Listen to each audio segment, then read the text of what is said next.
So whatever comes to your mind, don't even think about it. All right. Yeah. Well, for Tony that's listening, I really want to say, bam, we're live, but I don't want to steal that off anybody. Wow, 4 people. Is that me? I'm just listening to myself in the background. I can hear it in the office, in Justin's office. All right. I guess welcome to my first live. I am on here 1.5 hours later than I thought I might be, because that's what fear and procrastination does for you. But I guess I'm here to answer some questions, because that's what I said last week that I'll do. Oh, it doesn't matter if you turn it down or not, Juzzy. How do we show that? I'll turn it down. I was just listening for my own feedback. It's good to know that it's there. Thanks for joining me. There's a couple of people in the chat already. You can't go past Tony. Get off my digital lawn. He's been with me since my first scheduled time, which was 1 p.m, and now it's 1:17, so sorry about that. And Justin, of course, like and subscribe to something that I don't know what it is yet. Anyway, here we are. To find the right button to press. Last week on Instagram, I put up a video of myself talking, asking for people's questions, and I guess I'm really grateful. I was also very surprised. There was quite a number of questions, so this should keep me busy all year long. As I said, I'd like to do one live a week, so here we are. But if you are listening on and you've got questions, add them into the chat. Otherwise, comment back later anything that pops up that you think you might want an answer to. I guess the point of this for me is to talk about, or talk in more detail about, questions that often get asked. And so working out where to start today was an interesting one. What's something easy so that I don't feel too nervous to just, I guess you could say, verbal diarrhea at the screen. So let's see what happens. I'll see if I can find it in here first, just so everyone knows what's going on. This is the one that I wanted to start with. A question from Eilish.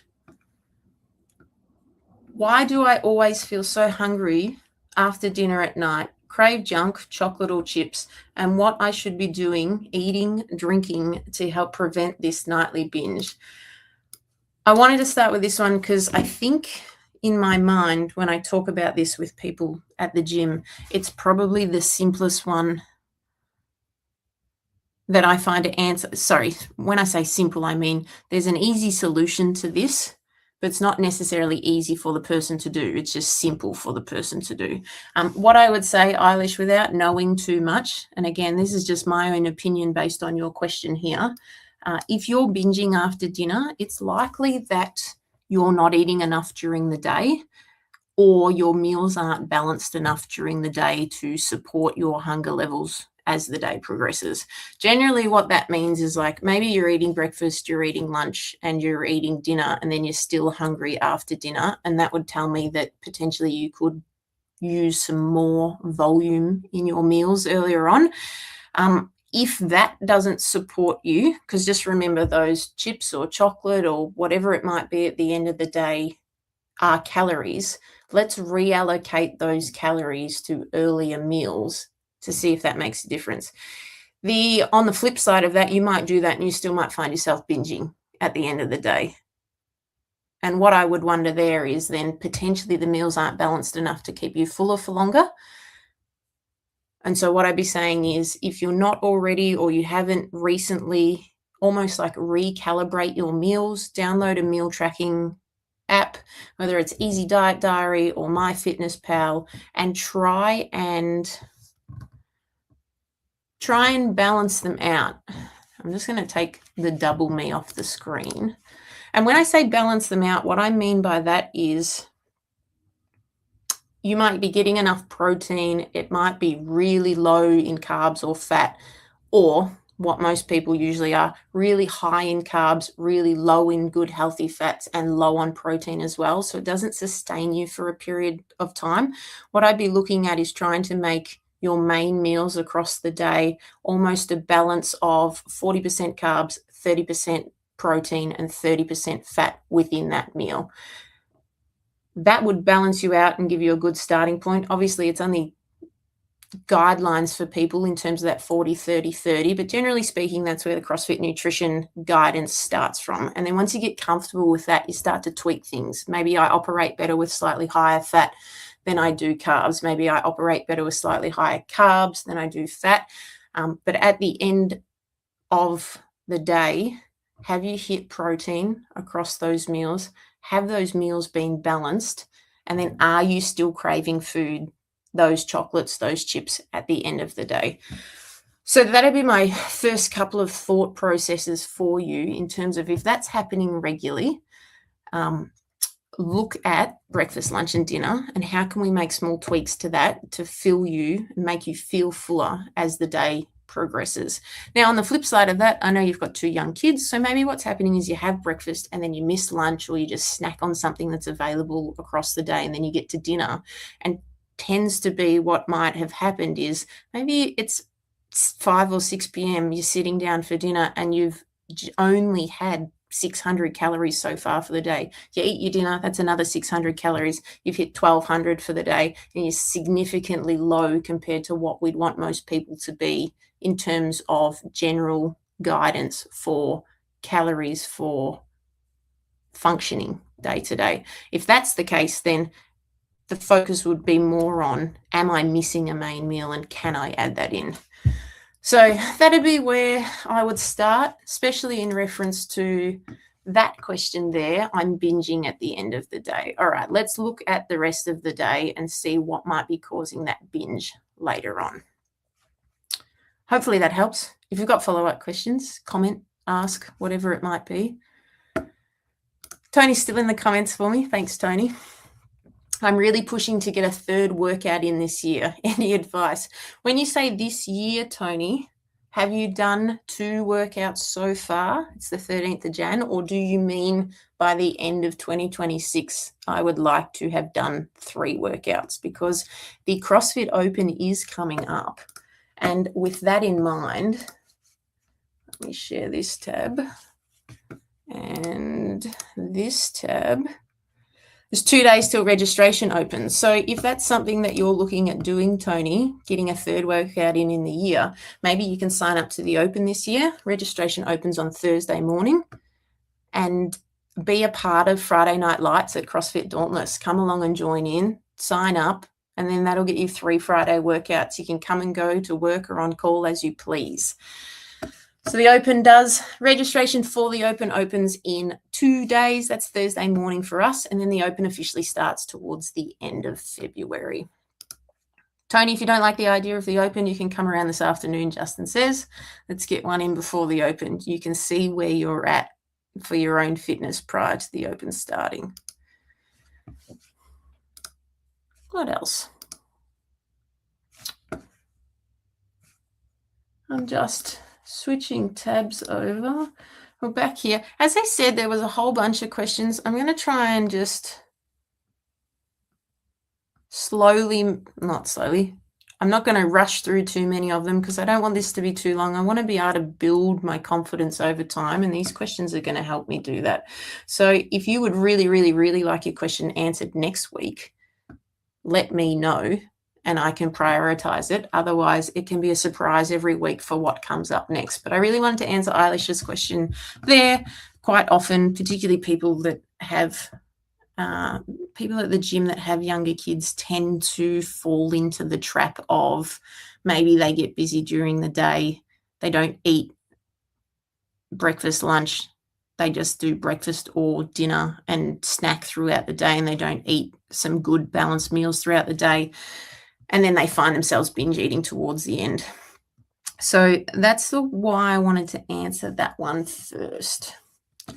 I do feel like I'm mumbling on a bit. So outside of that, probably what I'll jump back to. It is the start of 2026. We're having a discussion at CrossFit Dauntless this morning. There is a goals board at the gym, and it's always fun to see what people are deciding to do as their goals for 2026. And we were having a conversation about picking something, but making sure that it is measurable. So in terms of it being like, I'd like to do this, is it one of that thing? Is it many of that thing? making them achievable came up. And I guess I would just push back a little bit and say, I don't think it matters so much if your goals don't feel achievable for you.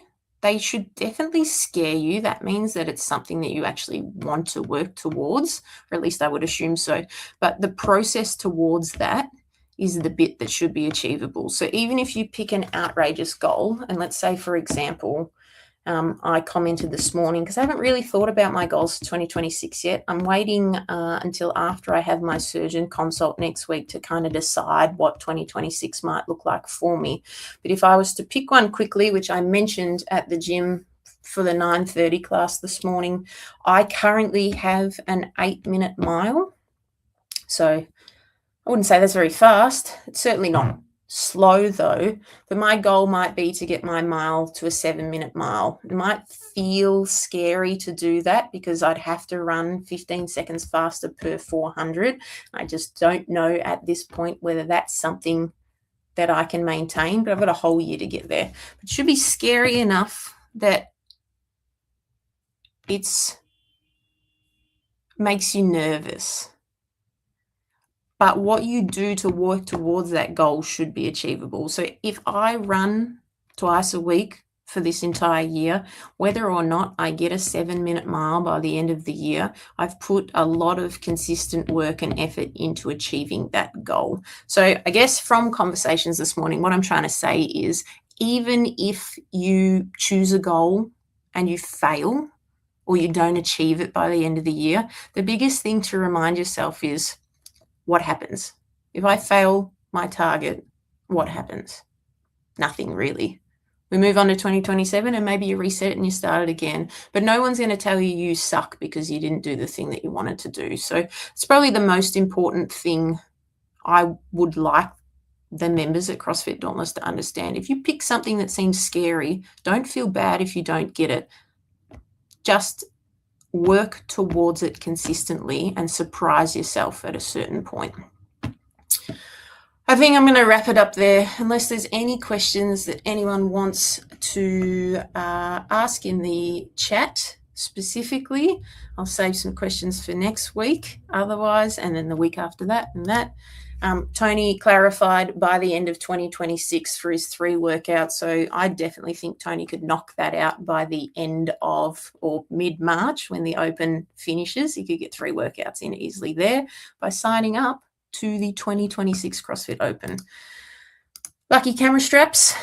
I struggle with setting fitness goals. It always seems like injuries from other activities get in the way. How can I set a goal that challenges me but doesn't rely on a perfect injury-free year? Well, pick something. If you get injured and it holds you back, readjust that goal based off current circumstances and then go from there. I would say that based off my own personal experience, sadly,